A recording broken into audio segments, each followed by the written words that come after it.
Hello YouTube, on se retrouve aujourd'hui, ou on se trouve tout court, puisque c'est ma première vidéo pour une petite présentation du sniper Overwatch sur Cyberpunk 2077. Alors je me suis senti obligé de faire cette vidéo après l'avoir testé aujourd'hui, il est tout simplement infâme, vous allez voir. Une fois que vous l'aurez un tout petit peu amélioré, il met des têtes qui font entre 30 000 et 60 000 de dommages, et surtout, le truc le plus crado, il tire à travers les murs. Tous les murs, même les plus épais, même de loin, même s'il y a plein de murs entre vous et votre cible.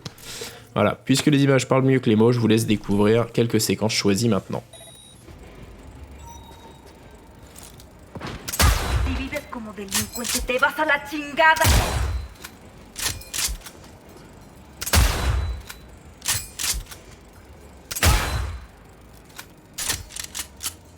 Comme vous pouvez le voir, du coup, la stratégie devient assez simple. On trouve un appareil électronique pour pouvoir lancer le hack ping, ce qui nous donne la position des ennemis, puis le sniper fait le reste.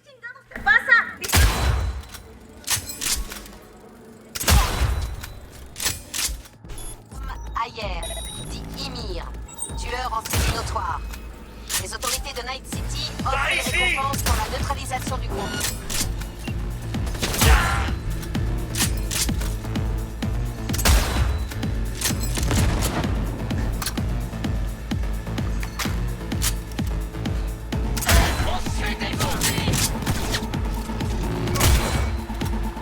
Je vous laisse profiter de quelques clips supplémentaires et puis ensuite on fera un petit tour donc dans mon inventaire et mes statistiques pour que vous puissiez voir que je n'ai absolument rien d'incroyable. Et en fin de vidéo, je vous expliquerai également comment obtenir ce sniper. Vous allez voir, c'est super simple.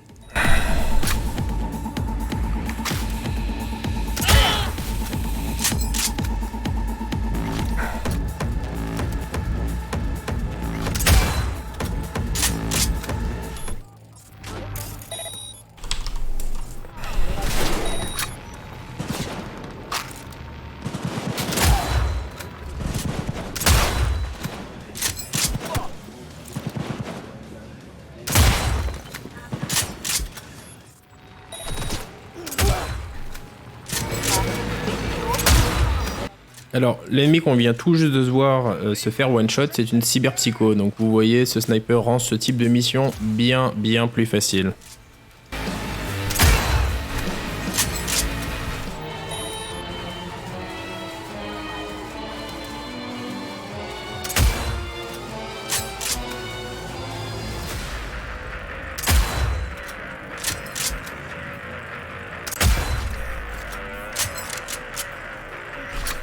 Voilà, donc un petit tour dans mon inventaire, je vous présente le fusil lorsqu'on vient tout juste de l'obtenir, donc à la fin de la mission Riders of the Storm, dont je vous parlerai dans un tout petit instant. Donc c'est un fusil qui est très lent, voilà, 0,3 attaques par seconde, il fait entre 724 et 885 de dommages, et il y a déjà un supplément, donc 2 dégâts physiques jusqu'à 639, plus 33% de chance d'infliger un coup critique, et donc le multiplicateur de dégâts dans la tête est de 2,10. Voilà à quoi ressemblera votre sniper après quelques améliorations. Donc toutes les améliorations sont faisables directement depuis votre menu fabrication. Les composants, vous pouvez les trouver chez tous les vendeurs d'armes. Ça vous coûtera, je pense, entre 20 et 30 000 $ de l'améliorer au niveau légendaire. Pour info, moi je l'ai amené au légendaire, puis ensuite j'ai continué de l'améliorer une ou deux fois, je pense. Donc il me reste encore énormément de possibilités d'upgrade, mais ce serait un overkill puisqu'il est déjà ultra puissant. Alors, on fait un tour rapidement dans mon arbre de talent pour voir donc les points qui vont avoir un impact. Ici, on a Ombre Assassine qui augmente les chances de coup critique de 15% lorsque je suis furtif. Sniper qui augmente les dégâts infligés par les tirs dans la tête hors combat de 50%.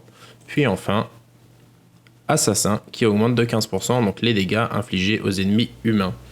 Alors, le côté dégâts hors combat est très important puisque le sniper vient également équipé d'un silencieux, ce qui veut dire que lorsque vous allez commencer à faire des kills en attaquant une base ennemie par exemple, tant que le cadavre de l'ennemi que vous avez tué n'a pas été repéré par un de ses collaborateurs, vous resterez hors combat, donc vous profiterez du bonus. Comme promis, on va maintenant voir comment obtenir le fusil sniper. Alors, il s'obtient à la suite d'une quête qui s'appelle Riders of the Storm, qui vous sera donnée par Panam, à condition que vous ayez déjà rempli une certaine suite de quêtes déjà mouvementées avec elle. Pour cette mission, c'est la catastrophe. Saul a été enlevé donc par des ennemis. Vous allez devoir donc le sauver dans une base qui est plutôt très bien gardée. Vous aurez l'opportunité dans un premier temps de la survoler avec un drone, ce qui vous permettra donc de repérer les différents systèmes de sécurité, de marquer les ennemis et de commencer à construire votre plan d'infiltration. Alors pour être tout à fait honnête, moi le côté infiltration, je l'ai mis de côté. Je suis rentré comme je rentre d'habitude, comme un gros bourrin, en butant tout le monde. Ça m'a quand même permis de sauver Saul. Alors, je vous laisse découvrir très rapidement comment se passe cette mission dans les images qui suivent. Si vous voulez pas vous spoiler, vous pouvez aller directement à la fin pour savoir quand est-ce que Panam vous remettra le sniper afin d'être sûr de ne pas le louper.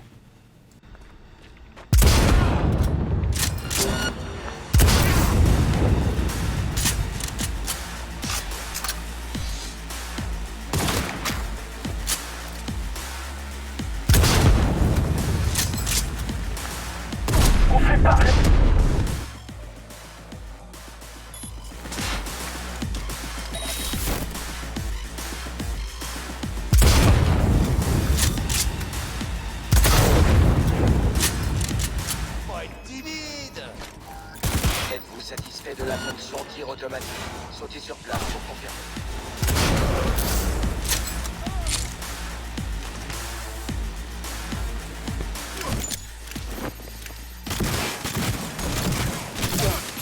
Une fois Saul récupéré, du coup, on s'en va de la base. S'ensuit une petite séance de course-poursuite en voiture où vous devez abattre les pilotes. Une fois que ça c'est fait, vous allez vous réfugier, vous verrez, dans un bungalow perdu au milieu du désert, puisqu'une tempête de sable va se lever. Donc vous allez y passer la nuit et c'est le lendemain, au réveil, que vous allez avoir l'opportunité d'obtenir le Saint Graal, le fusil sniper Overwatch.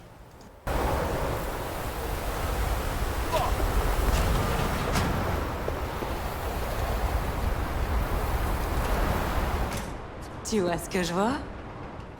Voilà, c'est maintenant, à la fin de cette mission. Panam vous remercie en vous laissant donc le sniper à poser à côté de votre moto. Surtout, n'oubliez pas de le prendre, parce que si vous ne le prenez pas ici, il ne respawnera pas, et à ma connaissance, il n'y a aucun autre moyen de l'obtenir dans le jeu.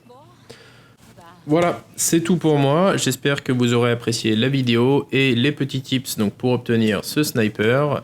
N'hésitez pas à me dire ce que vous en avez pensé dans les commentaires. Si vous avez l'opportunité de le récupérer, n'hésitez pas également donc, à poster et à partager vos propres gameplays avec le fusil Overwatch.